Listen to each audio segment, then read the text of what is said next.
Guys, we have an announcement to make. We have our first sponsor, Matt, new sponsor alert. Woo, woo, woo. Fantastic. Every time it's different. Oh But, I know, but it's a new thing. It's a new so thing. good. It's a new thing. It's so good. We want to give a massive shout out because that's what we do on the Program Guys podcast. We give shout outs. We're going to shout out to our brand new sponsor, FanStop. We're going to talk about FanStop real quick. The Oklahoma Sooners Shirt of the Month Club is what they're offering for us and our listeners right now. You can go to thefanstop.com for all your Oklahoma Sooners gear needs. Get new and officially licensed Oklahoma Sooners t-shirts, long sleeves, and hoodies delivered to your doorstep monthly, people. Their shirts are super soft and super comfortable. You got to get in these shirts. I love the look of them. They have two plans for you guys. The standard is t-shirts only for $21.95 a month. The premium is going to include long sleeves and hoodies between October and February. And that one is going to be $26.95 a month. And as always, free shipping from the FanStop people. They are Oklahoma based and have over 30 colleges that are available for the Shirt of the Month Club. Check them out at thefanstop.com and be sure to use our code Guyz, that's DAGUYZ, to save 15% for the first 6 months. Again, use our promo code Guyz to DAGUYZ to save 15% for the first 6 months. Thank you to FanStop. There's not one guy, one person in the history of this program that's bigger than the program. What's better than this? Guys being dudes. What's up, and welcome into episode number 14 of the Program Guys podcast. My name is Mason Prince. I am joined with you, as always, by Matt Gann, Mark Hall, Ryan Tyson, Patrick Hertzberger, unable to join us tonight. He's on a work trip. Patrick, we love you, buddy. Sorry you couldn't make it, but we got 4 guys here tonight. It's going to be a great night. Boys, how we doing? How was your week? How was your weekend? Let me hear it. I'm glad to be back. Glad to be back, baby. Oh, yeah, Matt Gann back. And hot. Gann, how's the Stars game? Stars game was good. They won, and couldn't be happier. We're pushing for the playoffs, so that's all that matters. Hold on. Are you wearing a Norman North soccer He is. sweatshirt? He is. You are very observant, my friend, and I will tell you why later on in the pod why I'm wearing this bad boy. You'll see. It'll come full circle. That's called a tease right there. That's called a tease. Oh, I know. Okay. All right. Ryan, how we doing? Ryan's got his whole backyard set up. You got a TV back there now? I do. I spent a lot of money, but it looks great now. That's what you do. Hey, got a lot of money to spend, baby. Yeah, exactly. The Ryan Tyson story. Got a lot of money to spend. Got a money-making problem. Got a money-making problem. You don't make it to save it. No, absolutely not. It's true. Well, guys, let's get started. Masters wrapped up this past weekend. And we have Scotty Scheffler, the winner, at 10 under. Rory McIlroy, a charge on Sunday, 8 under on Sunday to finish second at 7 under. Chipped in on the 18th. That was sick, as well as Colin Morikawa from the same bunker, literally the same shot. It was crazy. And, folks, Mark is going to be the loser of our challenge. And, Mark, how you feeling? I'm gonna feel hot. I'm not looking forward to this. It's maybe the first time I haven't looked forward to Buffalo Wild Wings in ever, right? But this is not gonna be a fun experience. Is the Blazing Challenge like a set number of wings, or is it just the sauce that's the challenge? Okay, so I also need to we gotta clarify. We gotta check on one 12 bone-in blazing wings. Man. So that's what the challenge is like 12 wings in like 5 minutes or 10 minutes. I just want you to eat 12. That's all. I don't care about a time frame. Look, what I'm telling you is I'll order it. Okay. And I'm going to eat what I can. Okay. But there's no way we get to 12. Have you had the blazing sauce? No. Matt, Ryan? No way. I'm a coward. Brutal. It doesn't matter how hungry you are. You go in and have one blazing wing and it's like, man, I'm done. My stomach doesn't need anything else. Maybe you won't. Thanks. You won't eat for a couple days, That's all you need. Dude. Yeah, Mark, that's gonna be tough. It's gonna be It's real gonna- tough, I, man. again, You're not 21 anymore. yeah, I No. agree. I agree with you though. Like order 12 and whatever you get through, you get through. You know what I mean? It's gonna suck regardless, no matter how many you eat. That's why it's a punishment. I'd be At the end happy of the with day. 6. I'd be happy with 6. I'd be happy Really with would. 6 too. I would, and I don't even care if they're bone in or boneless, whatever you want to do. I'm I gonna don't go mind. bone in. I feel like Okay. for this it feels more appropriate. It's a Yeah. wing, you know. Yeah, But- for sure. I'm with you. Well, folks, that's our loser. Be sure to send your condolences to Mark. Be sure to like and subscribe on our YouTube channel as well. Forgot to mention that. Program Guys Podcast is our YouTube channel. Also, be sure to follow us on Twitter at Program Guys with a Z, on Instagram as well at Program Guys with a Z, and boys, a new Facebook page. Bang! Program Guys Podcast. You can find us on Facebook. We're going to post some Killing it. clips up there. Going to post our full episodes. We'd love for you to like the show and follow us that way as well. It's going to be a whole lot of fun. We're growing every day, boys. We're growing every Hey, day. come like the Facebook page. We're gonna have some cool, interesting things popping up here soon. Absolutely.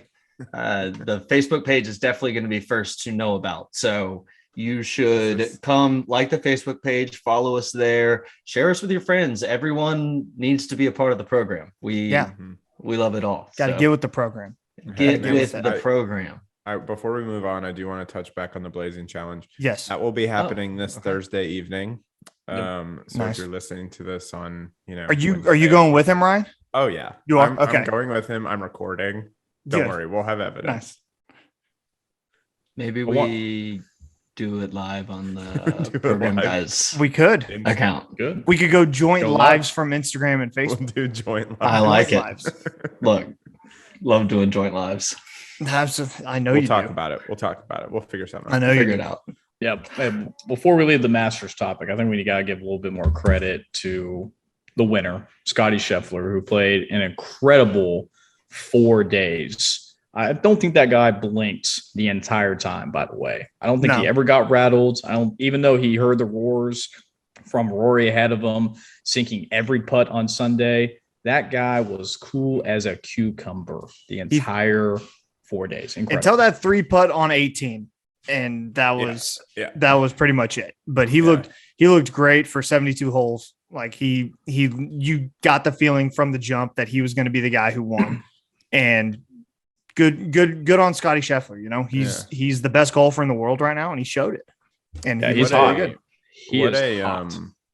What a year for Highland Park High School, man. You know, you got That's right. Scotty, Yeah. you got That's right. Matt Stafford. Like, great year. I in the also last want to 2 say, months. Scotty Scheffler was on the record as saying Southern Hills in Tulsa, Oklahoma is his favorite golf course. It's where the PGA Championship is next month. Scotty Scheffler could get another win, a major championship in Tulsa, Oklahoma. That'd be kind of interesting. Are we gonna have boots on the ground, Mason? We're trying to get boots on the ground, boys. We're trying to have boots on the ground. We're trying to have boots on the ground on Sunday. All right. We're trying. We're trying. And the person who is in charge of getting me tickets is listening right now. You know what your job is. I'm not going to expose them because Come they have their through. sources and I don't want to expose them. But you know who you are. Do your job. What All day right. is that? That's a Sunday, May 20 something. I want to say. I'm not 100% sure, but it's in May. It's a 20. May.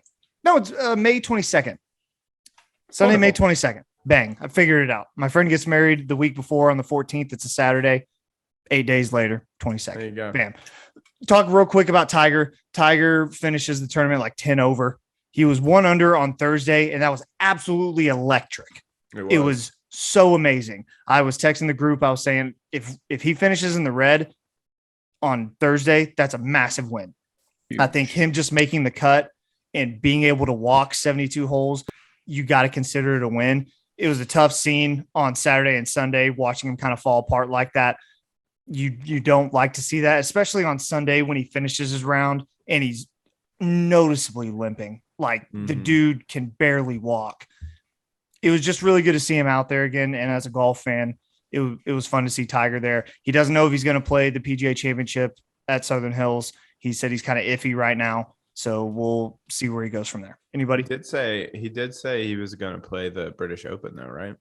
Yeah, I think he's going to try. Because it's at St. Andrews this year. Yeah, I think he's going to try for sure.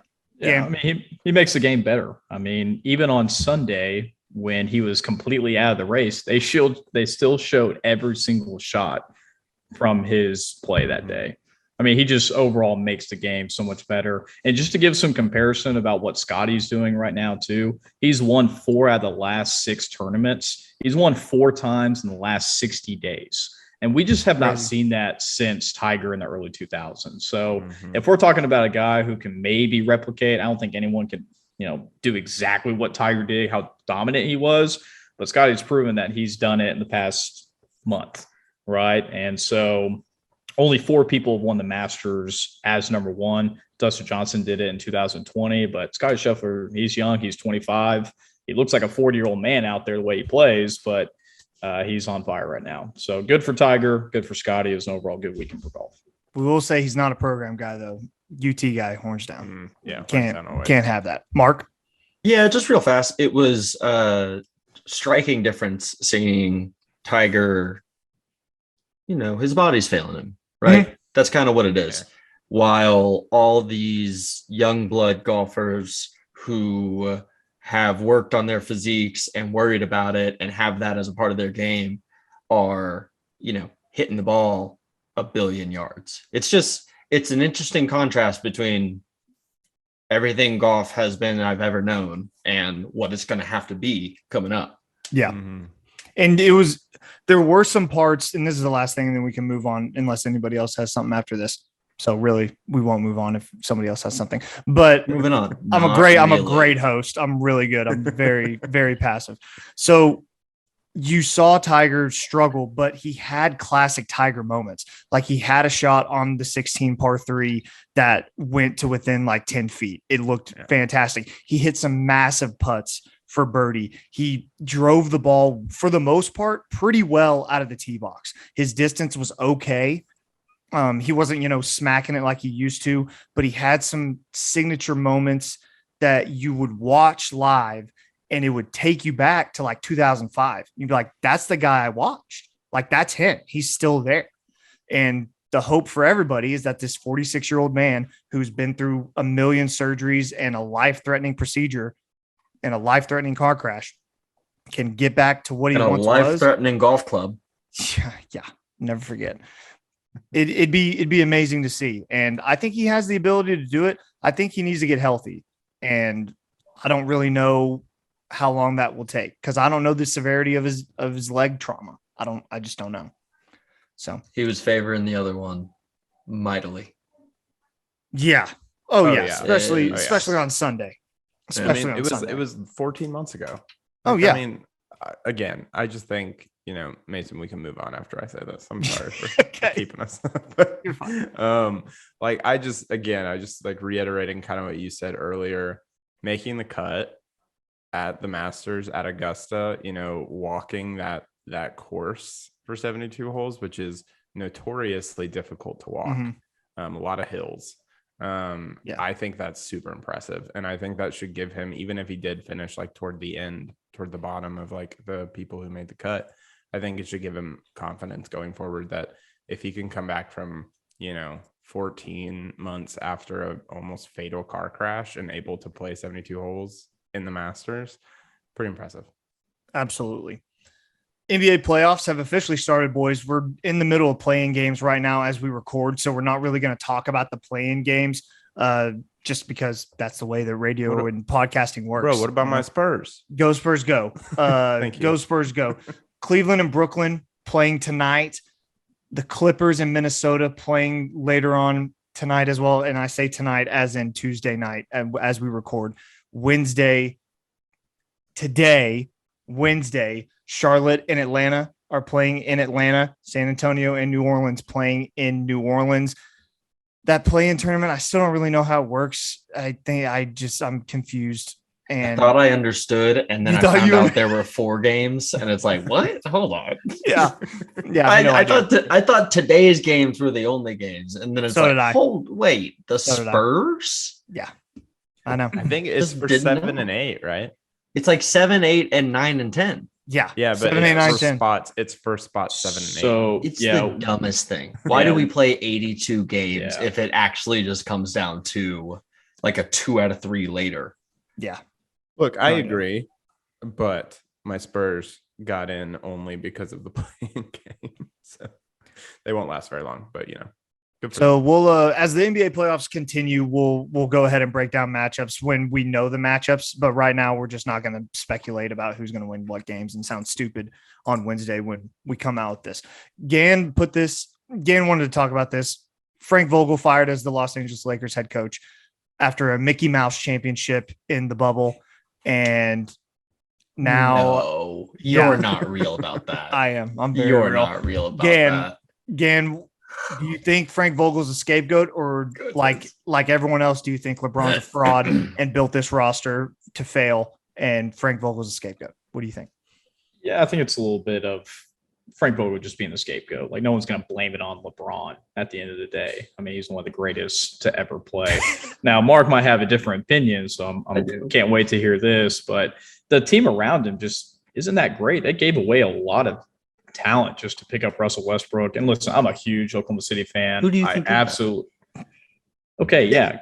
Go ahead. LeBron, but it's going to be on Frank Vogel because apparently he can't coach, even though it's a players' league anyways. But listen, big Russell fan. He just doesn't mesh with what LeBron, the Lakers, trying to do. They also had injury bugs. I mean, Anthony Davis hasn't been playing in like the last 3 months anyway. So it is what it is. But yeah, I think they're just using Frank Vogel as a scapegoat for at least this situation. But love to hear Mark's insight. Mark, get in there.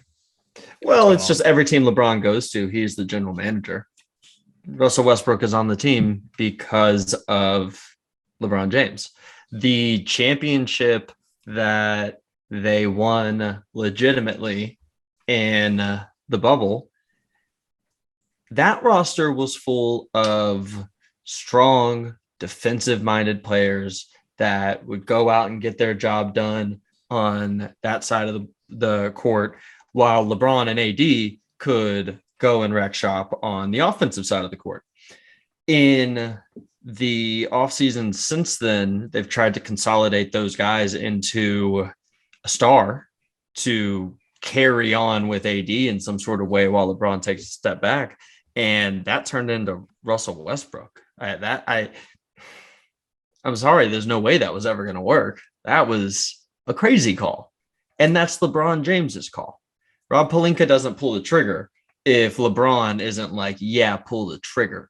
They had Buddy Hield on the table and DeMar DeRozan willing to sign for less than he received in Chicago. And they went the Russell Westbrook route instead. That's a massive black mark on LeBron James, general manager. I agree. I'm not a LeBron guy. I think I've been on the record as being as such. I think he's a generational talent. I think he's the second best basketball player of all time, arguably. You can make your case for either MJ or LeBron. We're not going to do that right now. But I think in terms of like building rosters around him and such, I think he's shown that he doesn't really know how to do that. And I think the teams that give him the power to do so are only hurting themselves in the long haul. And as a Celtics fan, I love to see the Lakers being a dumpster fire. It's my favorite thing. And I hope they continue to stay that way. But the whole Russell Westbrook experience was crazy from the jump. I just didn't understand it. And I didn't think it was a fit. So I'm not really surprised that this is the way it ended up. And he has a player option for $40 million. He's not opting out of that. So either the Lakers find someone to trade him to, or they're paying him and he is coming back to Los Angeles next year. Yeah. The Russell Westbrook, former member of the Thunder, the Oklahoma City Thunder in local news are just so good at that. Are they a dumpster fire? I don't follow them enough to really know. Or are they just purposefully being so bad to get picks? They're tanking. Yeah, they're tanking. Now, I will say we've had a lot. So listen, for the listeners, grew up back in Norman, big Oklahoma City fan. It's about the only professional organization that we have. So just want to give some context. A lot of injuries to people. So I sent the boys a picture of what the starting lineup was about a week ago. And Mark, I know you're giving me some like, hey, what is he talking about? But we've had major injuries to SGA, who had surgery, Baisley, Josh Giddey, the Dort Chamber. Torture chamber, yeah. Yep. Trey Mann, Theo, like those are our young core that we're working with, all with injuries and having surgery. So Mark can look at me funny all he wants. I'm not sure he's a Thunder insider. He's from Houston, so don't know what he's talking about. But I do like the core going forward. Now it's going to take a while for them to mesh, and I think, be a contending championship team in the NBA the way the NBA is set up today for the next 4 or 5 years. But I do like what Sam Presti is doing with the young talent that he's gotten from the draft and some picks. So really looking forward to see what the Thunder will do. As we all know, they have like 20 picks over the next 4 or 5 years. So it'll be interesting what they turn into. But I really like what Sam Presti is doing. I know his relationship with SGA. I saw a tweet earlier today that they are always in contact about what the future is, and SGA is there to stay, and he's going to be the focal point of the Thunder team going forward. So really excited about what the Thunder will do, especially after the whole departure of all the stars that we've had in recent years. But love to hear what Mark has to say. Hey, Matt, what was Josh Giddey ruled out for the season with? I would have to look. I know SGA, Baisley, Dort, Trey. They might have just been resting Giddey. I'm not exactly sure. So I would have to look back. Hip soreness. Okay. They shut him down after the All-Star break. He played one game after the All-Star break. They were not getting anywhere this year anyways. Right. They are shamelessly tanking, and they should be ashamed of themselves. Yeah. It is like Houston hasn't done that. Gross. No, Houston hasn't done that. Houston is playing its young talent. It's not shutting it down with hip soreness. It's watching Jalen Green flourish and cover in every single game down the stretch, but still lose to get that perfect draft spot.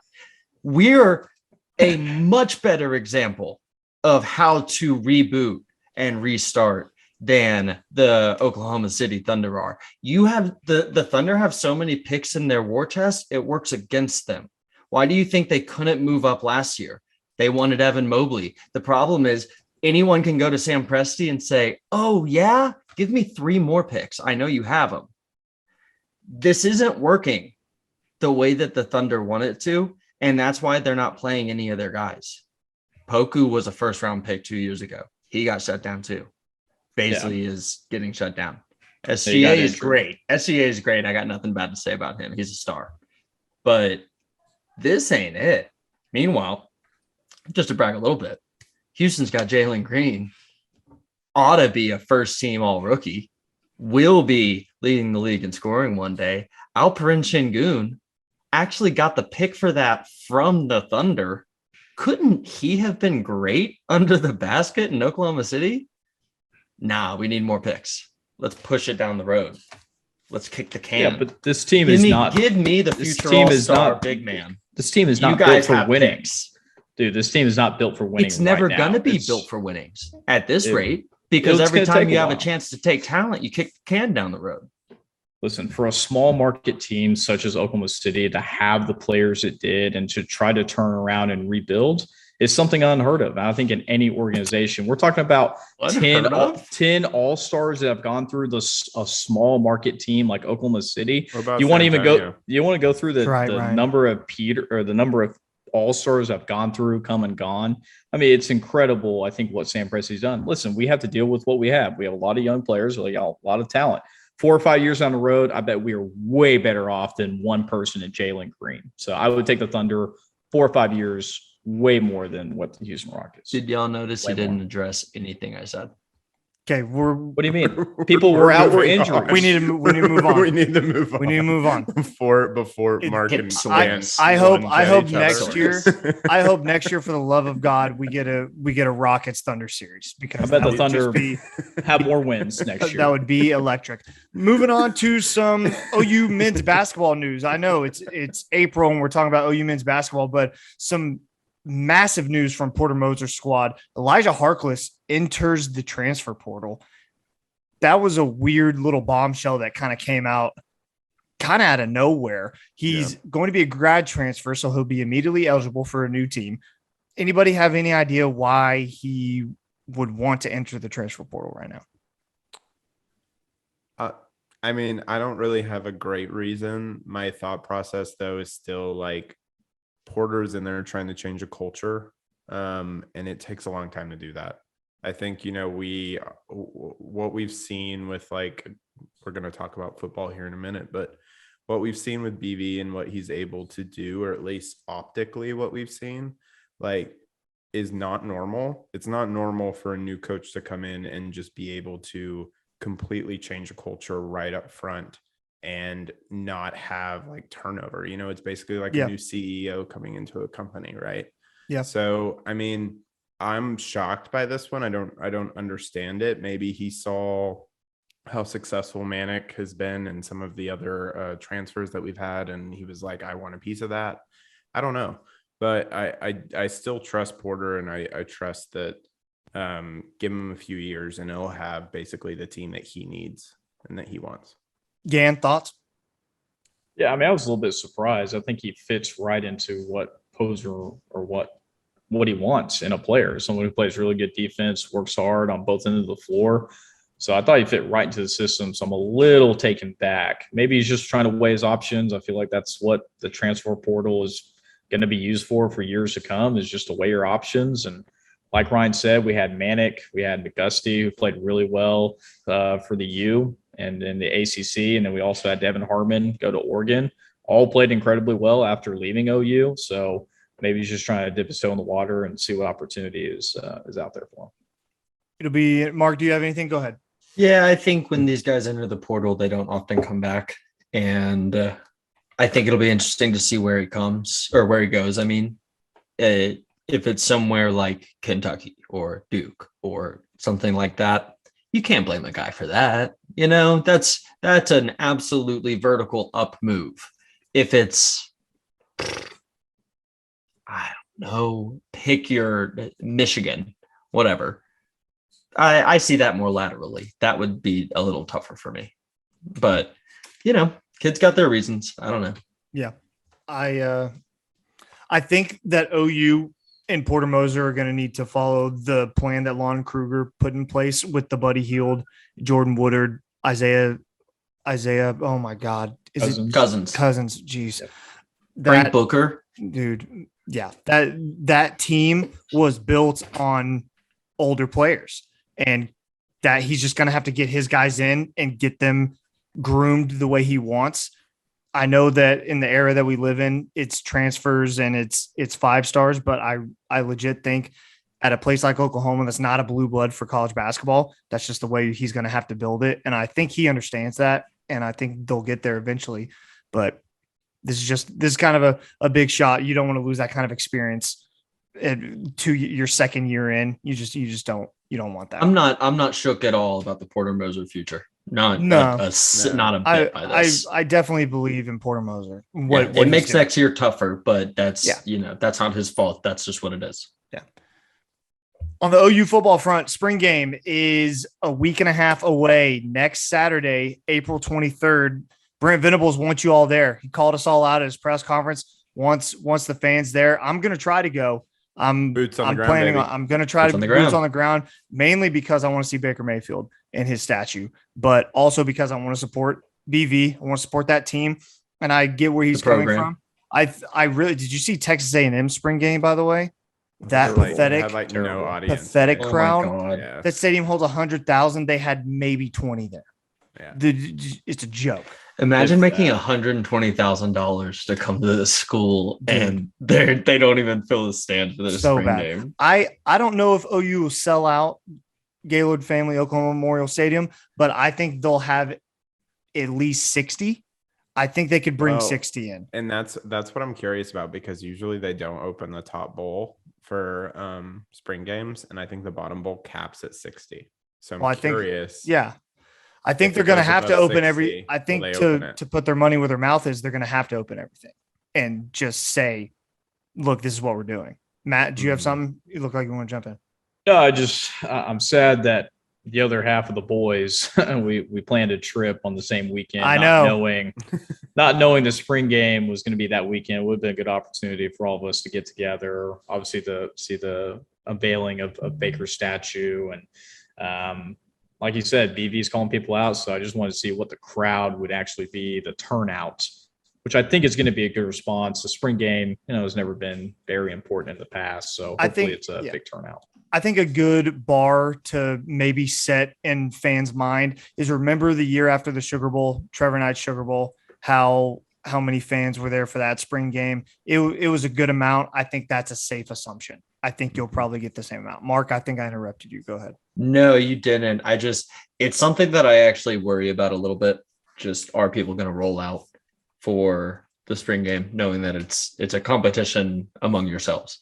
Yeah. I don't understand why we're not doing it at night. That's something that would be. I feel like it's a no-brainer. Sick. It's a no-brainer, man. I don't understand. I just don't get it. I don't get it. Has any other program done a night spring? I'm just curious if anyone else has ever done it. I think that happens. But like what other schools? Yeah, I'm sure other schools do. But like, what else are you doing? You're not doing anything else on that Saturday night. Why not? It just put it under the lights and people are going to come. Mm-hmm. Like it's happening. Yeah. And I bring this up because we talking about the spring games. Spring games a week and a half away. I was listening to the Huddle, great show hosted by Toby Rowland, Teddy Lehman. They have guests on every week. Check that show out if you haven't before. They had Cale Gundy on this week, and Cale Gundy had some pretty interesting things to say. I just wanted to run them by you guys. He said, quote, Levy has the best grasp of the offense of any offensive mind I've ever been around. Lincoln Riley was the most creative, but Levy knows exactly what each guy is supposed to be doing on every play, from the offensive lineman to the receivers. I found that quote very telling because Cale Gundy was very careful with the words that he chose. He knew what he was saying. He knew how it was going to come off. And I think he's not wrong, because I think we all know Lincoln Riley didn't give a crap about that offensive line when he was here.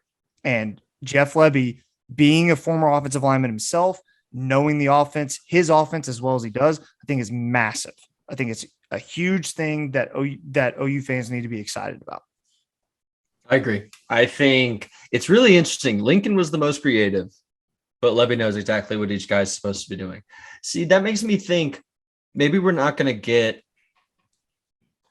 Lincoln style craziness, but just consistency, man. Just consistency. We're not going to lose steam in the second half of every single game because he can't figure out what plays he wants to run. Yeah. Because the thing about Lincoln is the team was always an avatar for him to show off his coaching. And that's how he treated it. It wasn't about finding a rhythm to win the game and move on. It was, hey, here's this cool thing I came up with. We're going to do this. Hey, here's this other cool thing. Hey, I can do this. I'll leave this open for everybody. Mark brings up a really good point. And the more you think back on it, the more it kind of makes sense in my mind. Did anybody ever feel like there was really like game plans as much as Lincoln just calling the plays that he wanted to call and not like attacking weaknesses as much as just calling the plays that he wanted? Like a game plan, you're supposed to figure out what the defense is worst at and attack that. And I don't think he ever did that. I think he just did what he wanted to do and he knew that he was good at, and that's throw the ball. So in his defense, in the offense's defense, there was when we were playing well, there was always a consistent dedication to running the football and predicating the offense off of running the football. And we had great backs. And then we started getting in backs or people who weren't Samaje P. Ryan, Joe Mixon, Rodney Anderson. Even. I don't know. Kennedy Brooks, Rodney Anderson. Yeah. Great players, but not Samaje or Joe, whatever. And he just kind of went away from it here and there. And so I can't even really speak to that much. Yeah. The old standoff. Yeah, I guess I'll hit it. Waiting for you to talk. Yeah, listen, I think we've heard a couple of these quotes the past couple months. So I'm just ready to see it in action. I just want the consistency because I think a lot of the times it looks like in the first half, we are just absolutely dominating teams. And then in second half of big games against Baylor, against OSU, we looked totally lost on the offensive side of the ball. So not exactly sure what goes into that, but I do want to see some more consistency in both halves of the football game. Yeah, I mean, I think I said this either last week or the week before, but I love how it seems to me like they're very focused on the offensive line and the defensive line, and really just like the line of scrimmage itself, and making sure that, we dominate on both sides of it. Yeah. And I felt like our old defense and our old offense really didn't focus on that. I'm not saying it wasn't good, but it was different. And I think when you see a team like Alabama and Georgia and what they're able to do on the line, we have to be able to counteract that. So I love the approach that they're taking, but I agree with Gay, and I want to see it in action, because right now it's all optics. I also think. Go ahead, Mark. Sorry. Well, I also think, just on one of the things Ryan said, I don't think the players were not necessarily built for it. Like Isaiah Thomas was built for it.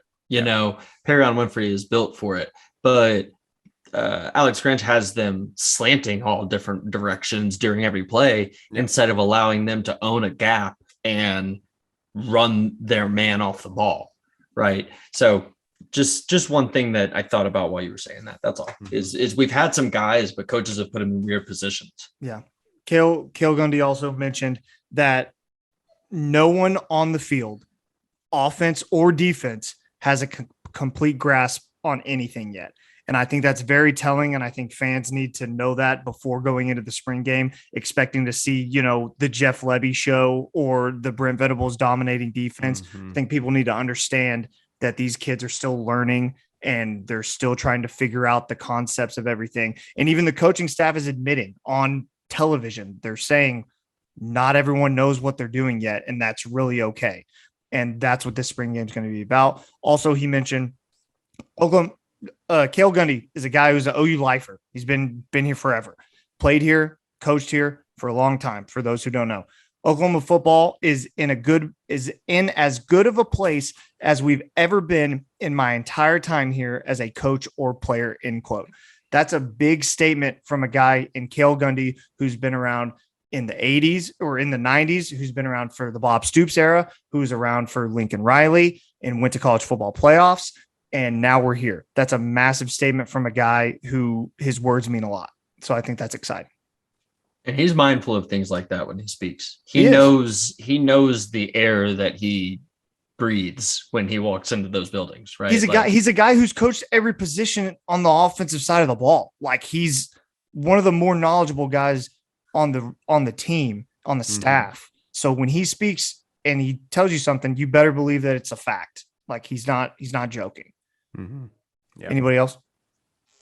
No, I mean, I completely agree.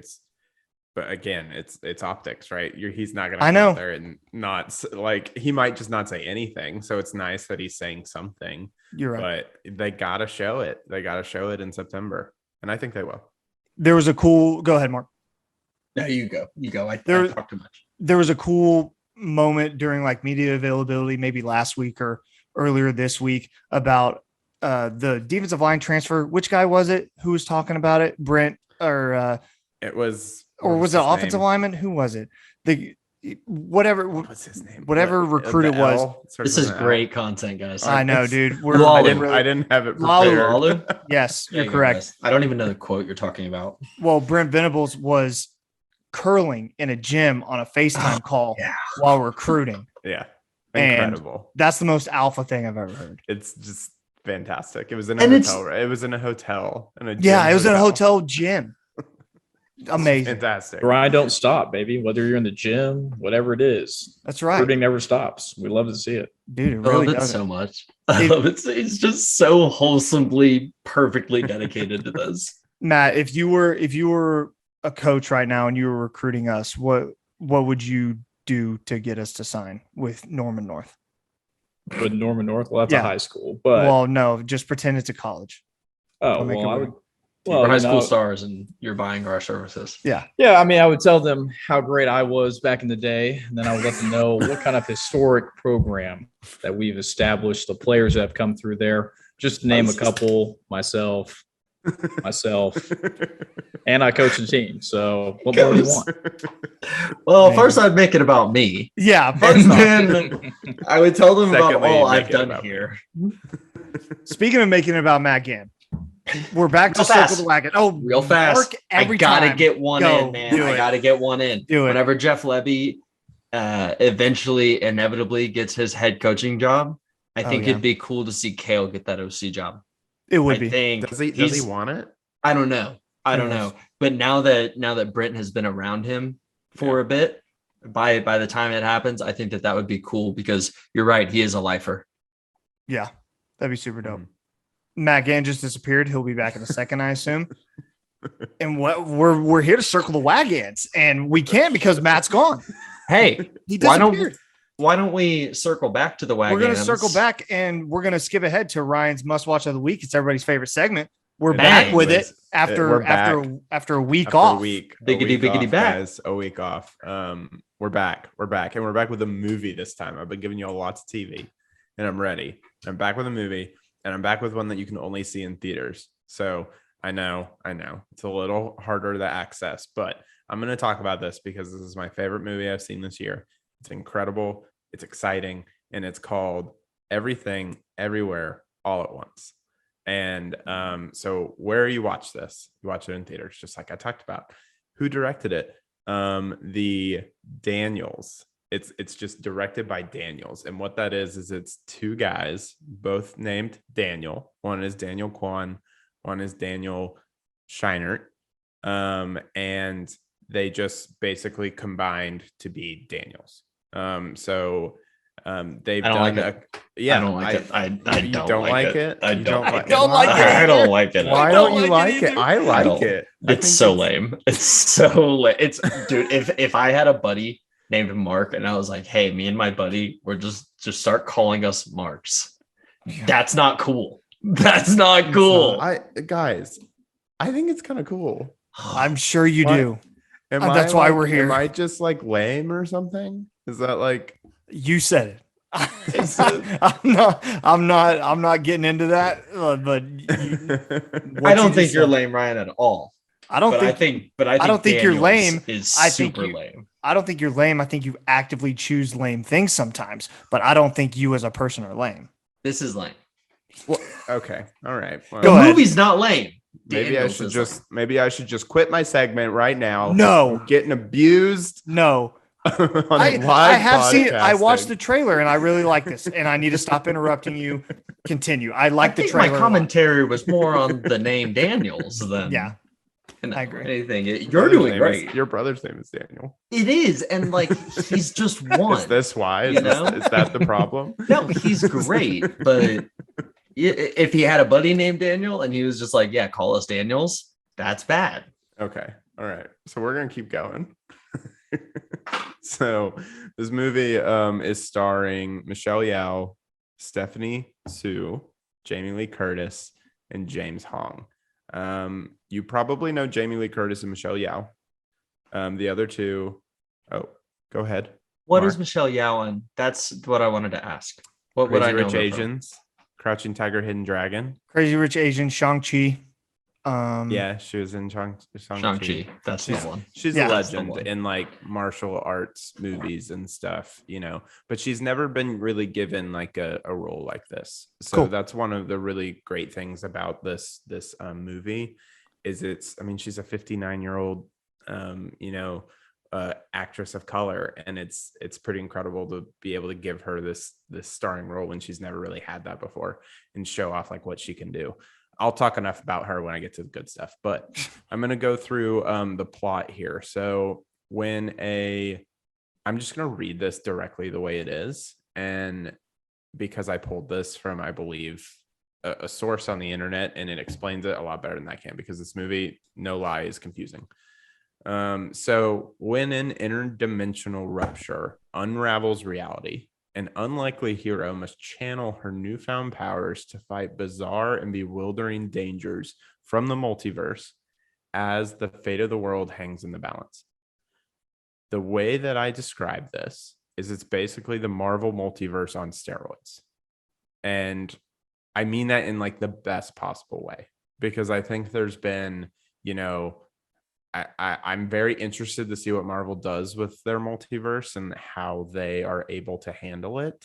I have some previous thoughts on some of the movies I've seen regarding that, but this movie, I'll get to that in the pros. I'm going to have a lot of praise for this movie, guys. It's my favorite movie I've seen this year. It's better than The Batman, which I also loved. But the barrier to entry here is it's a small film. It's a relatively unknown cast and directors. You heard Mark and Mason making fun of the director name. So it definitely has like kind of an indie vibe to it, which both Mark and Mason are shaking their heads right now. So is it Jamie Lee Curtis? I'm genuinely, like I said unknown. relatively Curtis. unknown. She has been a movie star. She's a supporting character in this. I'm genuinely asking Unknown because is wrong though. Because it I seems said like relatively. I said relatively.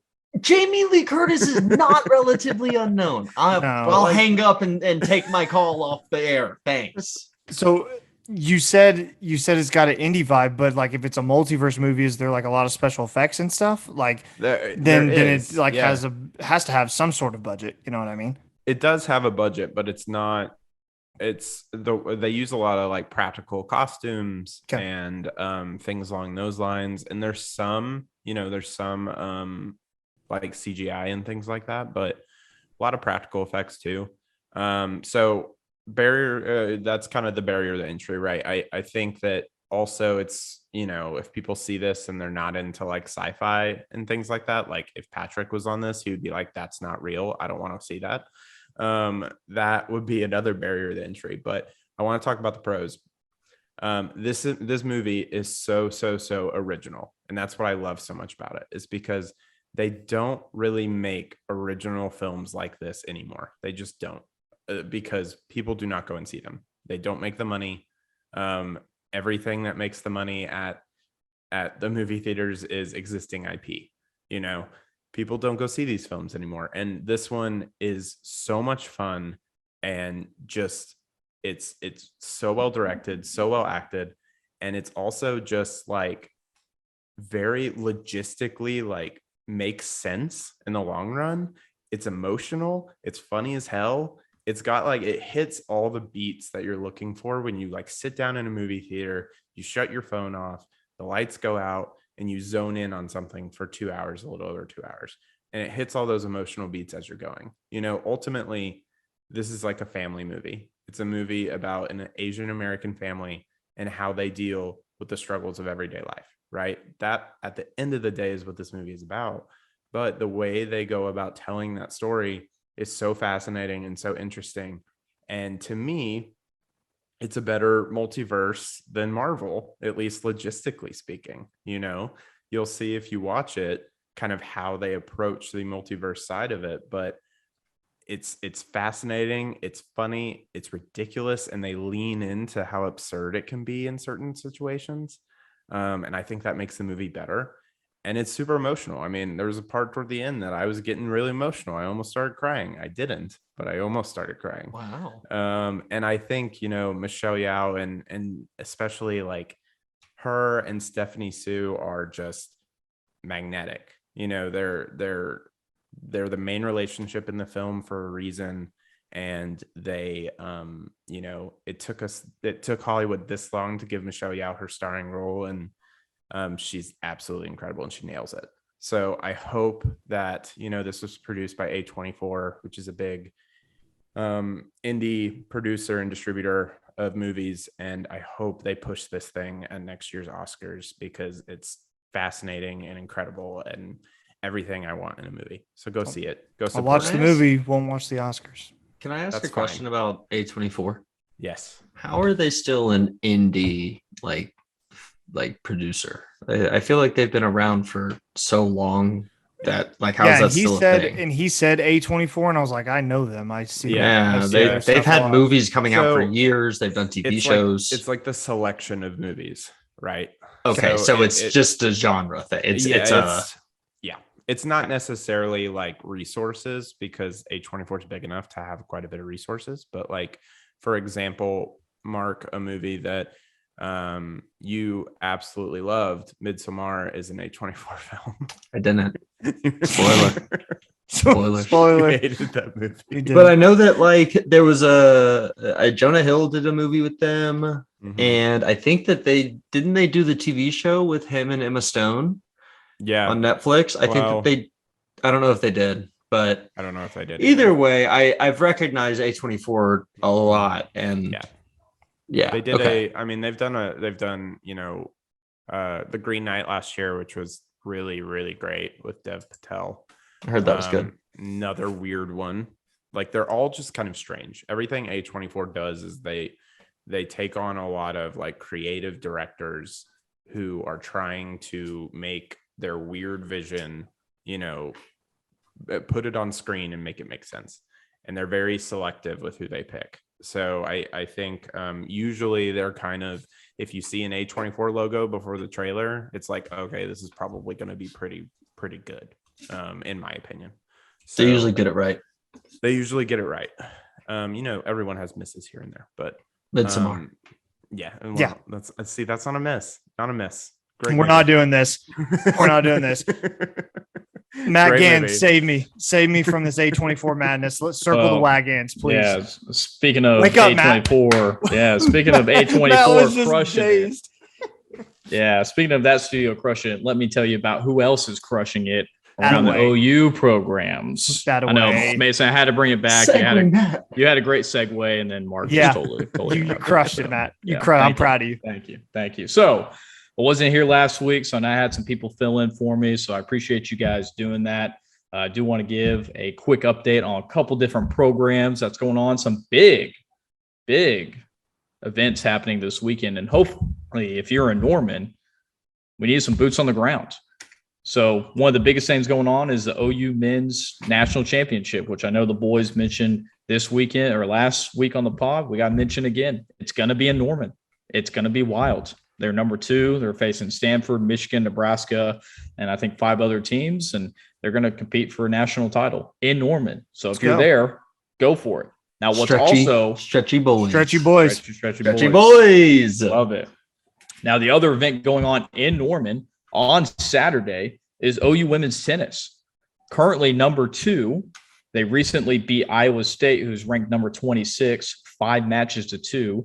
Then they beat West Virginia 7-0 to get the first ever share of the regular season Big 12 title. Now they have the opportunity this weekend to win it all by facing OSU, who is number, I think, 12 currently. So if they beat OSU outright, they'll win their first ever outright Big 12 title. Amazing. For OU women's tennis. So I know this is a program that kind of came out of nowhere. I mean, I've grew up playing tennis. So did my brother. OU men and women's tennis hasn't been as big as what the women are doing currently. So hold on. You played tennis? I thought I didn't know if we were going to touch on this or not. Yeah, I played for about 8 years, and then my brother still teaches and all that. So every time I go back to Norman, we always go hit a little bit. All right, folks at home, I just need to let this be clear right now. I roomed with Matt Gann in college. I rushed him. I was the rush chair for our fraternity, and I signed Matt Gann to our fraternity. I lived with him. I've been friends with him since 2014, 13, whatever it's been. When I tell you that I legitimately do not know this man, I don't. I couldn't tell you a lot of things about him. And the fact that he played tennis for 8 years, and this is the first time that 3 of us are hearing about it, that's wild. There's a lot you don't know about me.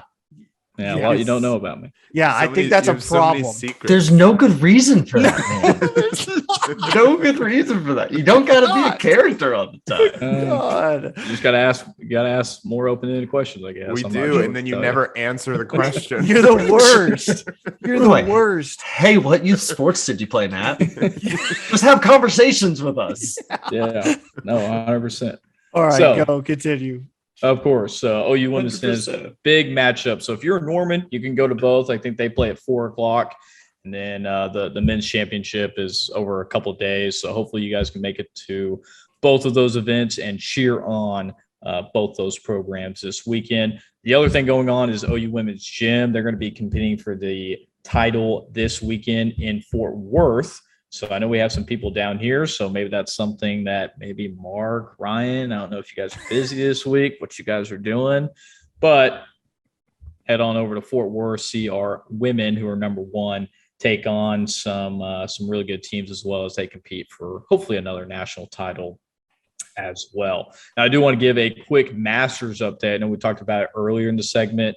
We did mention a former OU golfer, There you go. Abe Answer, who did play his third Masters. Ended up missing the cut at +7, but it's always good to see some former OU golf guys. Plus, they're number one in the nation right now, so they're going to have a lot of good golfers in the future to come to play at these big events. So it's always good to see some former OU alums play on the biggest stages in any sport as well. So now the biggest one we got to get to. Come on, who else is crushing it other than OU softball? And if you haven't listened to last week's pod with the interview with Chris Plank and Mason, giving us some really good insight to OU softball, actual boots on the ground is what Chris Plank does. It's a great interview. I highly recommend if you're big into softball, please go listen to that podcast. We've got some short clips as well.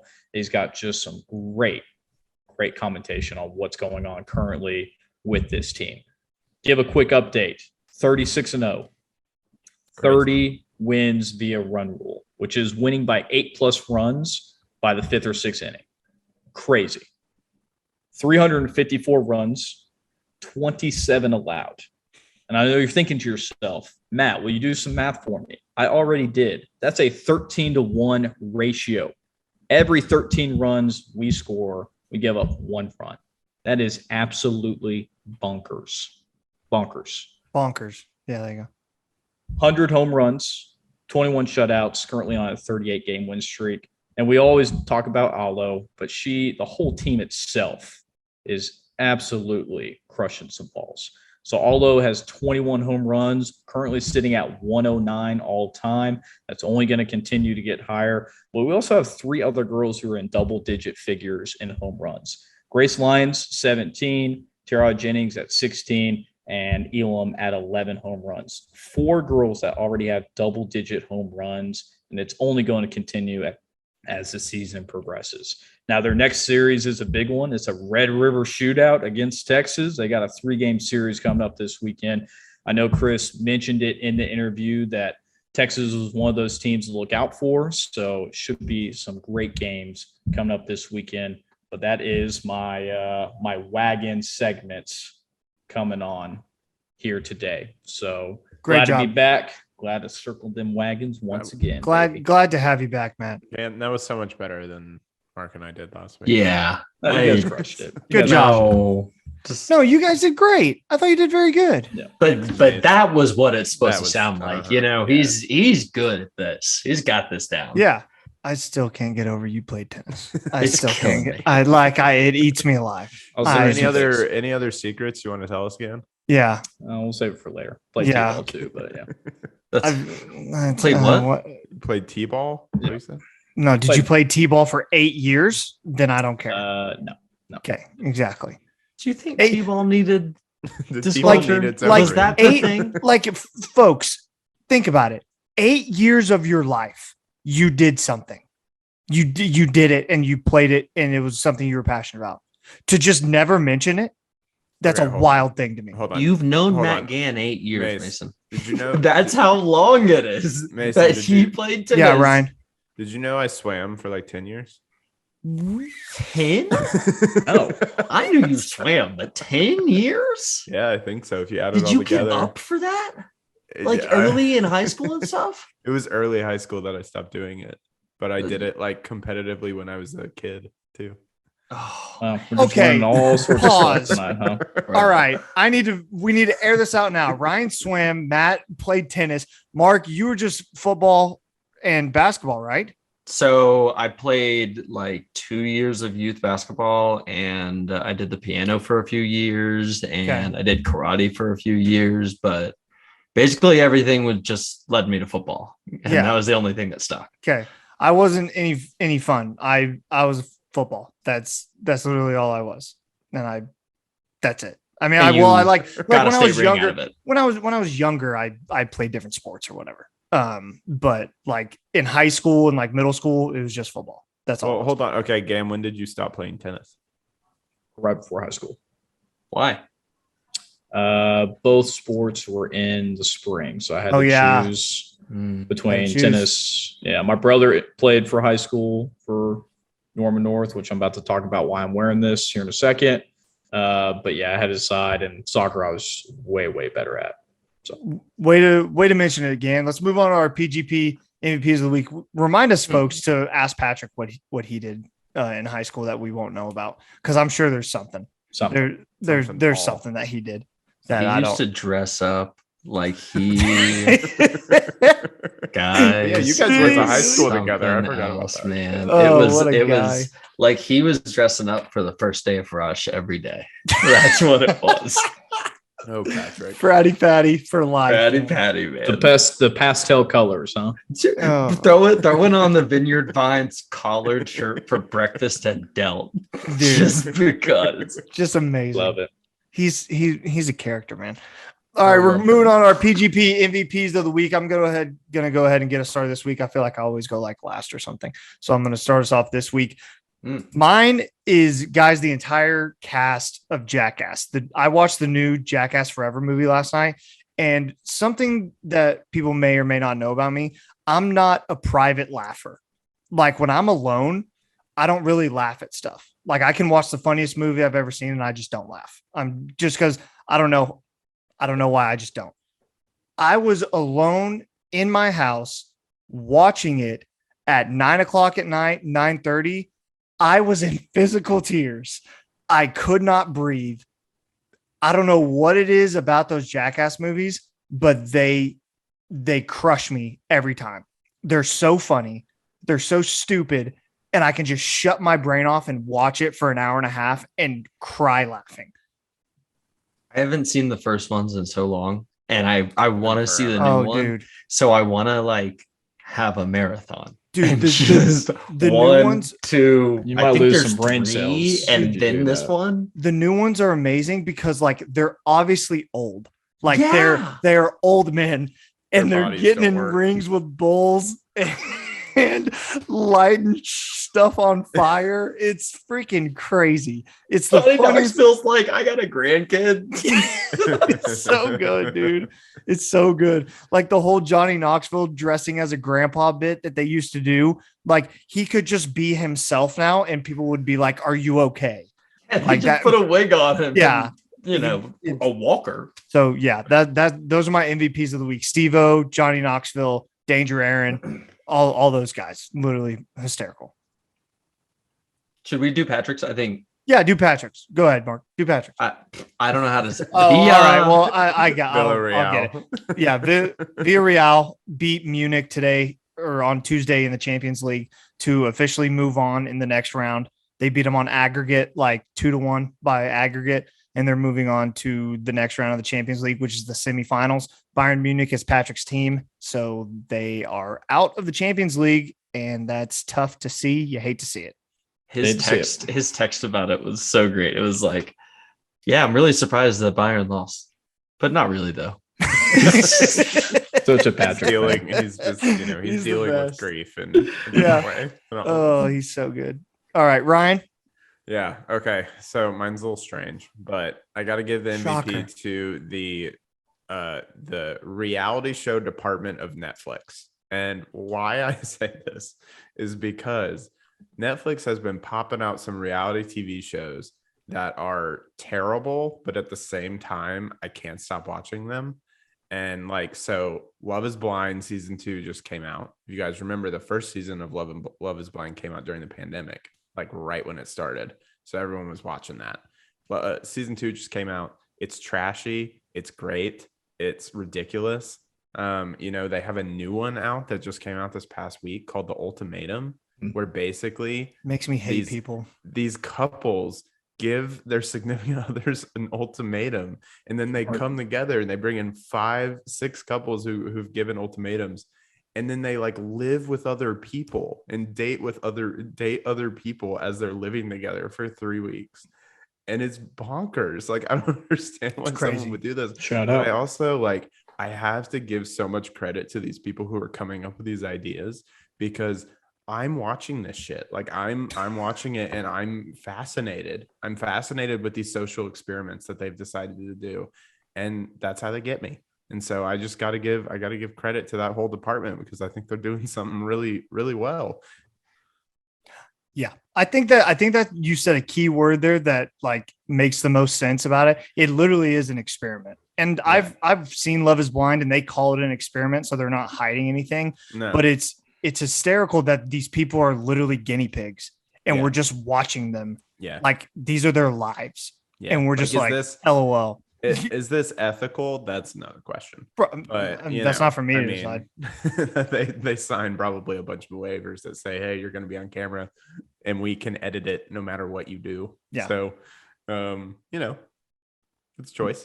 I just want to see how far they're going to go with stuff like this. Like they have 6 series right now, and they're renewing them like crazy. So I think they're trying to make this their new mega brand. Have you seen Yeah, Matt, do yours before. do yours. I want Mark to go last because his interests me. Go ahead. Yeah, save the best for last. So I was gonna say. Yeah, Mark interrupted me a little bit earlier when I was talking about the Thunder. He got me a little bit heated. So I'm gonna have 2 MVPs. Shots fired you're not. Time. No, you're not. Okay, honorable mention. No, okay. you don't get an honorable mention. My first is the one of the reasons why I'm wearing this glorious pullover from my old high school soccer team. My MVP of the last week goes to former soccer player, former Norman North Timberwolf, Mauro Ciccello, who plays currently for the Charleston Batteries. He's dealing with injuries the last couple of years. The season just started for them, so they're in one league below the MLS. And he got his first goal the other day. I haven't talked to him in a long time, but seeing him score goals like he used to back in high school, it's a great feeling, especially with what he has dealt with. So super happy for him, and wish him the best for the following season. So, how many goals did you score in high school? 0, because I played defender. Okay, fair enough. No. I was just curious. Another thing I didn't know about you. How many tennis championships did you win? A couple kid ones, when I was very younger. Yeah, got a couple of trophies. Were there participation, or did you actually win? I actually won. Yeah. Okay. Bet. So, nice. Cool. I can see it. He's got tennis star. No, I could see it. Jitterbug energy. No, I could see it too. All right, this is my favorite one. Mark, take us home. Take us home. The real, the one, PGP MVP of the week. Congratulations on the sex. Connor Borland. We're 100% getting canceled. A new father. He announced it this past week. I don't know when they found out, but here's hoping it's a boy. And absolute shout out to Connor Borland, a true program guy. If there ever been one, we love you, buddy. And I'm so excited to see Dad Connor. Oh, so am I. So excited. I'm so excited ready for it. Bethany, it's going to be President Connor, but they can't talk back. I'm so ready. All right, folks, that's going to do it for this week's episode. Be sure to like and subscribe on our YouTube channel. Be sure to follow us on Twitter at Program Guyz with a Z, on Instagram at Program Guyz with a Z. We really appreciate you listening. Be sure to give us a follow, and also on our Facebook page, Program Guyz Podcast, brand new. Come like it. We'll come like that, and we'll put out stuff on that as well. That's going to do it for us this week. Who's going to take us out? Matt, welcome back. You got to do it. Matt. All right. Thanks for watching this week. Matt, take us out. Keep pushing it, baby.